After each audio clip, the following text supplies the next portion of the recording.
सरदार वल्लभ भाई पटेल की 150वीं जयंती के उपलक्ष्य में भारत सरकार के युवा मंत्रालय द्वारा देश भर में चलाई जा रही यूनिटी यात्राओं में एक यात्रा यमुना प्रवाह आज गुरुवार को अजमेर पहुंची। इस यात्रा को जयपुर से हरी झंडी दिखाकर रवाना किया गया, जो बुधवार शाम पुष्कर पहुंची और सरोवर पर पूजा अर्चना के बाद आगे बढ़ते हुए अजमेर पहुंची। अजमेर आगमन के दौरान यात्रा का भव्य स्वागत किया गया। इस मौके पर केंद्रीय राज्य कृषि मंत्री सहित कई विधायक और भाजपा नेताओं ने यात्रा में शामिल युवाओं का जोश भरे अंदाज में स्वागत किया। विधायक अनीता बघेल ने कहा कि सरदार वल्लभ भाई पटेल ने जिस तरह देश को एकजुट करने की ऐतिहासिक भूमिका निभाई, वह हमेशा प्रेरणा देती रहेगी।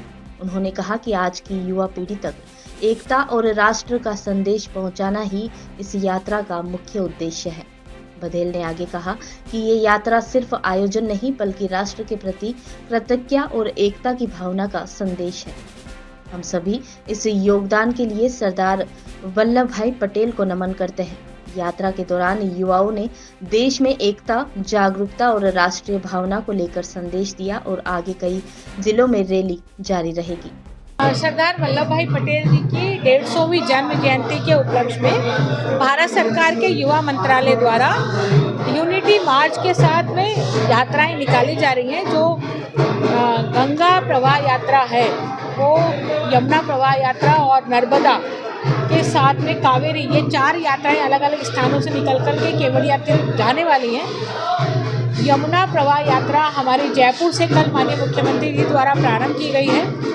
सरदार वल्लभ भाई पटेल जी ने जिस तरह से इस पूरे देश के इस स्वरूप को लाने में जो अथक परिश्रम किया, अपनी कूटनीति के साथ में, अपने पुरुषार्थ के साथ में भारत को जो ये स्वरूप दिया, हम सब उनके प्रति ऋणी हैं, नतमस्तक हैं। और ये स्वरूप बना रहे, इसमें जाति पाति, भाषा, प्रांत का कोई भेद उत्पन्न ना हो, उस निमित्त विद्यार्थियों से संवाद करने के लिए, युवाओं को आग्रह करने के लिए ये यात्रा एक संदेश लेकर के आई है।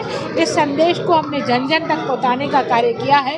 मुझे लगता है कि ये यात्रा के दूरगामी परिणाम होंगे और भारत का युवा, भारत की एकता कितनी महत्वपूर्ण है, इस बात को समझते हुए उठ खड़ा होगा। देखिए, सरदार वल्लभ भाई पटेल जो हमारे राष्ट्र शिल्पी रहे, जिन्होंने इस नए भारत को स्वरूप दिया, उनकी सार्ध शताब्दी यानी 150वीं जयंती के अवसर पर पूरे देश भर से ये 4 यात्राएं, जिन्हें एकता यात्रा का नाम दिया गया है, ये 4 यात्राएं विभिन्न स्थानों से प्रारंभ हुई है। राजस्थान से हमारी 2 यात्राएं प्रारंभ हुई है, गंगा प्रवाह और यमुना प्रवाह।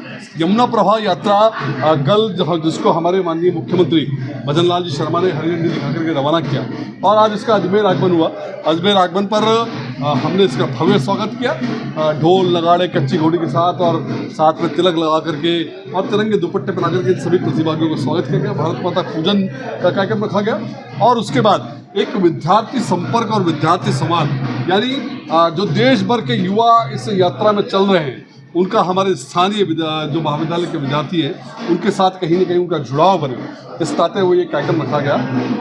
मैं कह सकता हूँ कि इस कार्यक्रम का जो उद्देश्य रहा, निश्चित रूप से आज जैसी देश में हमको विषम परिस्थितियाँ नज़र आती है कि व्यक्ति समाजवाद, क्षेत्रवाद, मजहब के नाम पर, धर्म के नाम पर, भाषा के नाम पर जिस प्रकार से जो अपने अलग अलग विचारों के साथ चल रहा है, कहीं ना कहीं जो काम सरदार वल्लभ भाई पटेल ने उस समय सारी देश की रियासतों को एक सूत्र में बांधने का काम किया, आज मैं कह सकता हूँ कि हमारे प्रधानमंत्री माननीय नरेंद्र मोदी जी ने जो सरदार वल्लभ भाई पटेल की जयंती के अवसर पर ये जो एकता यात्रा निकाली है, इस एकता यात्रा के माध्यम से कहीं ना कहीं कुरीतियों को दूर करके और एक जो विकसित भारत का संकल्प हमने तय किया है, उस विकसित भारत की ओर हम एक साथ बढ़े, कदम के साथ बढ़े, इस भावना का ये उद्देश्य है।